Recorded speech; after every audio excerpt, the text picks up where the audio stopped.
헌법재판소가 윤석열 대통령 탄핵 심판 변론 종결 이후 2주째인 오늘도 평일을 거듭하고 있습니다. 이번 주 금요일쯤 선고가 날 거라는 관측이 많았지만 다음 주로 넘어갈 수 있다는 전망도 커지는 상황인데요. 현장 취재기자 연결합니다. 차정윤 기자. 네, 헌법재판소입니다. 네, 오늘은 선고 기일이 발표될까요?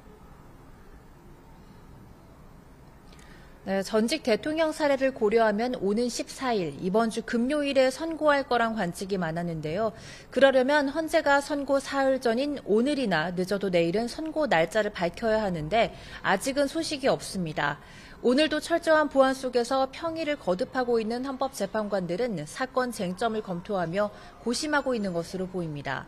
오늘로써 윤 대통령 최종 변론 기일이 종결된 지 딱 14일이 됐습니다. 이미 앞선 두 전직 대통령보다는 변론 종결부터 선고까지 기간이 더 길어지게 되면서 최장 심리 기간을 기록하게 됐습니다. 네, 그렇다면 선고가 다음 주로 넘어갈 수도 있는 상황이죠? 네, 전직 대통령 탄핵 심판을 고려했을 때 헌재가 오늘이나 내일 중 선고 기일을 지정하지 않으면 다음 주에 선고가 이뤄질 가능성이 커 보입니다. 노무현, 박근혜 전 대통령 탄핵 심판의 선고 기일은 각각 선고 3일 전, 이틀 전에 공지됐습니다. 앞선 전직 대통령 탄핵 심판과 이번 윤 대통령 사건은 각각 선거운동 관련 발언, 국정농단, 비상계엄 등 성격이 달라 통상 2주라는 수기 기간이 일괄적인 기준이 되기는 어렵다는 시각도 있습니다. 또 법원의 구속 취소 결정에 따른 윤 대통령의 석방이 탄핵 심판에 영향을 받을지도 관심이었죠. 헌재는 탄핵 심판과 형사 재판은 별개인 만큼 영향을 받지 않는다고 선을 그었는데 수사의 절차적 정당성 문제를 추가 쟁점으로 논의한다면 평기가 길어질 가능성도 있습니다.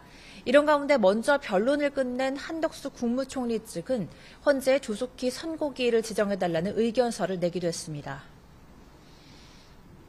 네, 지금 헌법재판소 주변 분위기는 어떻습니까? 네, 선고기일이 임박했다는 관측이 나오면서 경찰의 경계는 더 삼엄해졌습니다. 이른 아침부터 헌재 주변에는 경찰 차벽이 둘러싸고 있습니다. 앞서 경찰은 헌재가 위치한 서울 종로구와 중구 일대를 특별범죄 예방 강화 구역으로 정하고 특공대를 동원해 폭발물을 탐지하는 등 경계를 강화하겠다고 밝히기도 했습니다. 여기에 윤 대통령의 석방 이후 헌재 앞 지지자들의 규모도 점점 늘어나고 있습니다. 헌재로부터 100m 이내는 집회 금지 구역이라 대규모 집회는 없지만 주변 곳곳에 탄핵 기각을 촉구하는 1인 시위나 릴레이 필리버스터 기자회견은 계속되고 있습니다. 지금까지 헌법재판소에서 전해드렸습니다.